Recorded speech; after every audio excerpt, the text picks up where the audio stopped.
Good morning again, ladies and gentlemen. Eddie Marcus here. There's a phrase that is used in America. It says America first. They use that, and then later they start talking about making America great again. Well, we can understand as a people of America if you said making America great. But when you say making America great again, you have to answer the question, at what time in our past are we familiar with America being great? I mean, there have always been people that were persecuted.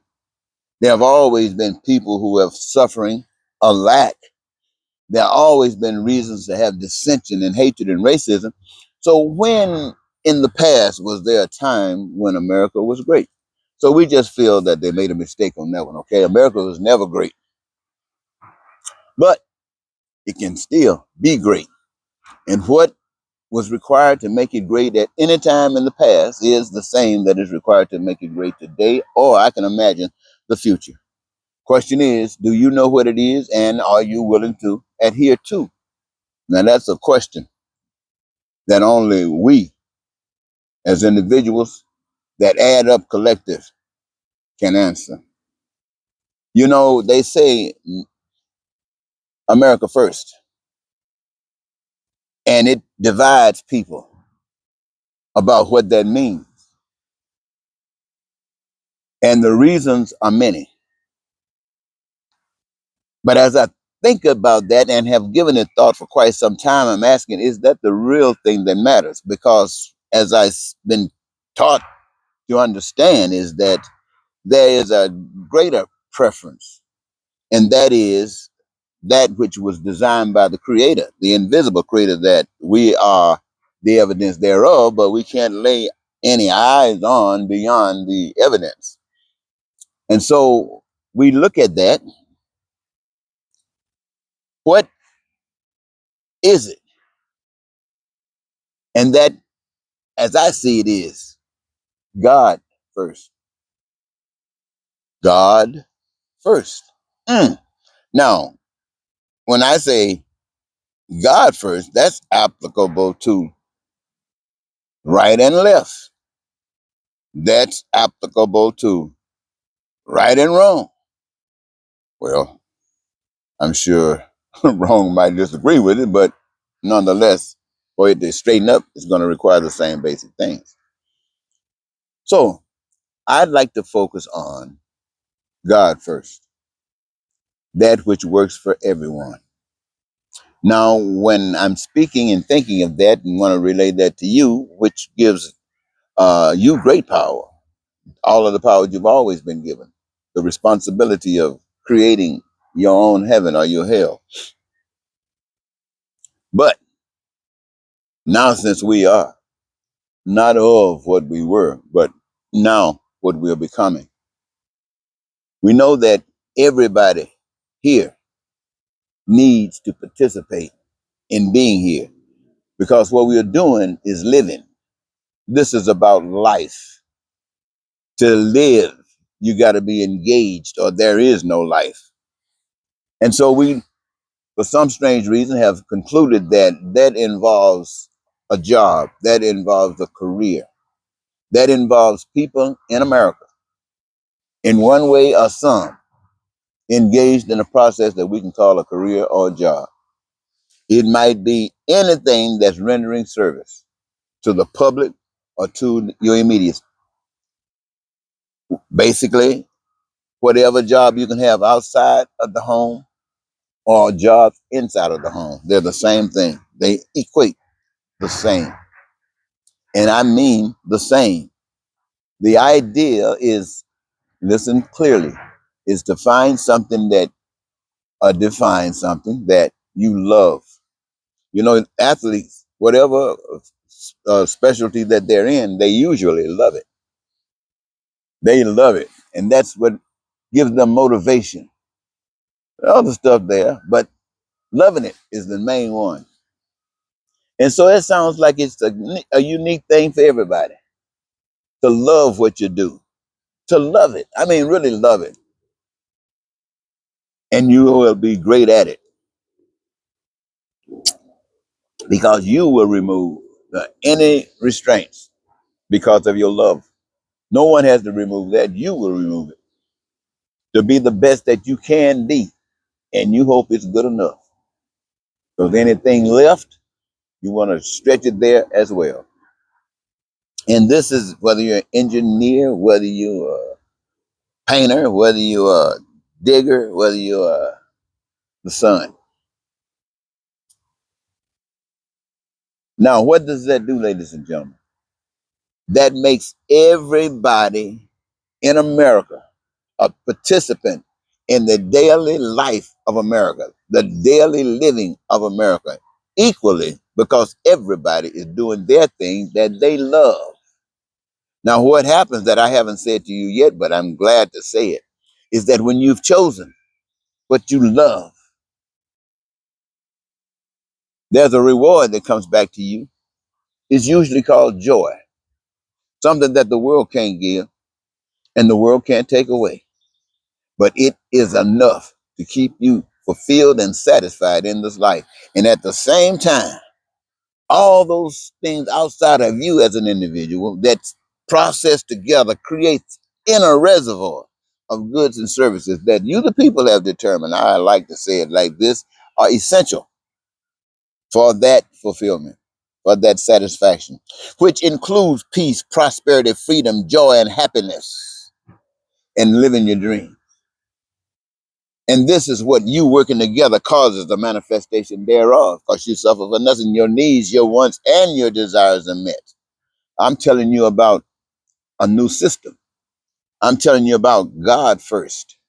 And when you look back at what God has done through you, there's no one suffering in pain, having their food denied, having their careers cut off, education restricted, health care, you name it, just to have control and manipulate you. These are people. These are people who express ideals, and it involves you being a slave into them, whether you support it directly or whether you can be complacent.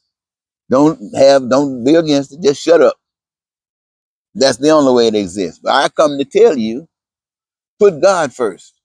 You say, well, the system, if like, what are they doing? They arresting judges.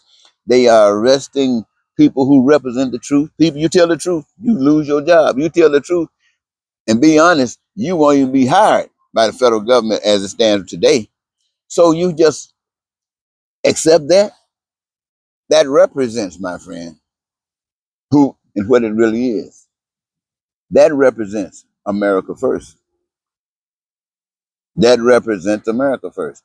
And I'm gonna I usually when I talk I include the world, but you can never be successful outside into the world until you got your house in order, till you got your own home space. This is where you get your training at. This is you get that together and you're ready to go anywhere. Because the worst place in the outside, the worst place in existence to get the order, the most difficult is that which is closest to you, your home. Don't ask me why, but it happens like that. And so what we're focusing on here is straightening this new system in a positive light so everybody can understand. So with a proposal like that, no taxation, no indebtedness, no reason to commit crime, your cities are immaculate because there's no what? Poverty and ghettos around. Man, oh man, oh man, what a life. And everybody's doing their thing and we do the best. The stuff we make will last forever until we want to change it and do something else with it. Look here, ladies and gentlemen. There's no racism, no whites and blacks against each other. No whites and people of color can't stand each other. No more mugging.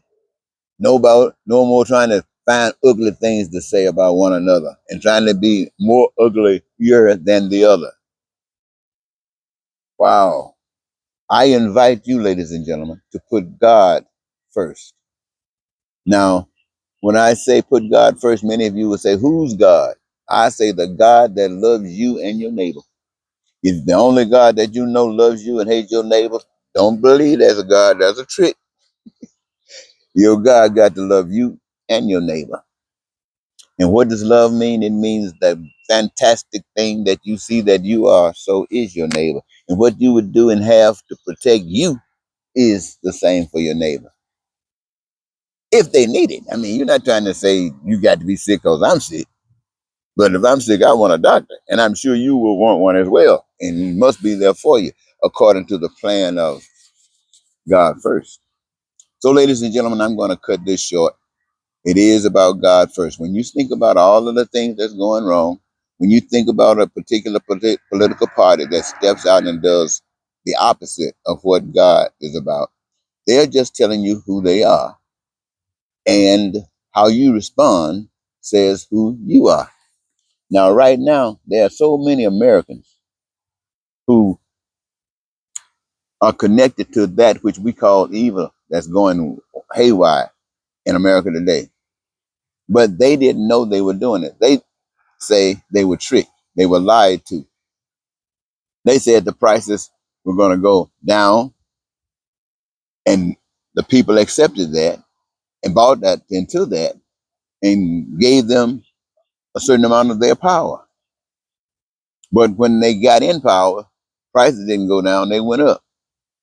And the people who were deceived act like there's nothing they can do about it but talk about it. And the people who did the deceiving laugh and seeing how easy it was. And so they tried that in everything. And they call this America first, which means America has nothing to do with you beyond its ability to manipulate, exploit, and use you. But see, God's way is not like that. God's way is for you. Let me say that again. God's way is for you. It's for you. Now, why would you choose the way, the norm, the lies, the hatred, the bigotry? Why would you choose that? And there's no doubt about it. Whether you want to agree or disagree, you are a part of it. It could not exist without you. It could not exist without you. You think about that. I know you're trying to see your way out of it, be exempted from it, but you're not. So you got to accept responsibility. And if you don't like it, if it's not you anymore, then who are you? There are other options. One is God first. I think I'll end here, ladies and gentlemen. I want to thank you so very much for giving me this your time. And I really, really hope that you've been able to see what I'm talking about. I really hope I was able to articulate with clarity. But don't worry, if you didn't get it, I'll be back. I hope to see you. Goodbye.